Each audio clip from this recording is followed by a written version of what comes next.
Hi guys, I hope you're doing well. Today we're diving into something really intense but super important. We're going to talk about mental illness, and we're doing it through the lens of one of the most chaotic and emotional anime out there that came out a couple years ago, Cyberpunk Edgerunner. If you've seen it, you already know this show is completely wild. It's flashy, it's fast, it's full of brutal action, but what really sticks with you is David, his mind, his pain, and how he slowly loses touch with reality. Under all this blood, this cyber stuff, this anime is about something very real, what happens when someone starts breaking psychologically. So today, let's talk about psychosis, schizophrenia, and how these things are shown in the media versus how they actually affect people in real life. So first, what is even psychosis? A lot of people assume it's a diagnosis, but it's really not. Psychosis is a symptom. It basically means your brain is struggling to tell you what's real and what's not. It can show up as hallucination, like hearing voices or seeing things that aren't there, or delusion, like thinking somebody is trying to get you, or believing you have powers, or something that is completely unrealistic. When someone goes through a psychotic episode, things just feel off. Time, logic, and emotions stop making sense. Your thoughts get jumbled, you might start to feel nothing or feel everything at once in a very overwhelming way. And for the person experiencing it, it can be really scary.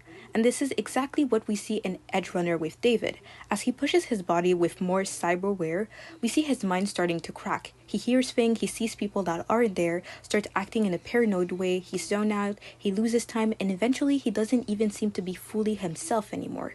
And yes, obviously, it's an anime, so it's exaggerated, but it nails the emotional chaos, and it shows you how psychosis isn't just being crazy out of nowhere. It can come from grief, pressure, trauma, or pushing yourself past the breaking point.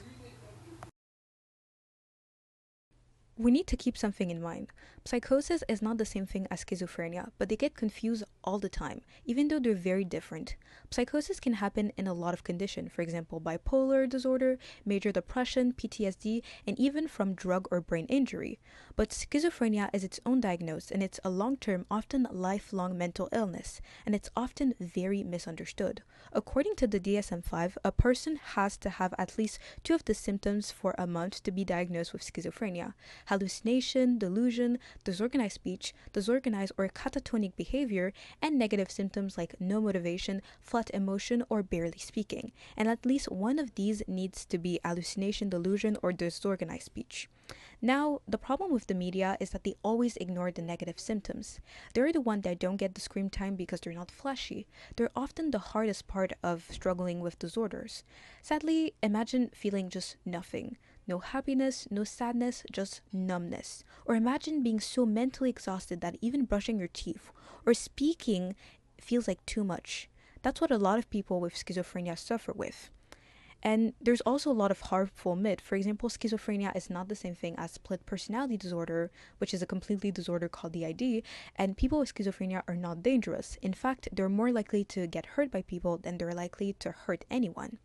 The stigma, especially in movie and also sometime in anime, makes it much worse. It makes people afraid to talk about it or even afraid to get help, and that silence can be deadly.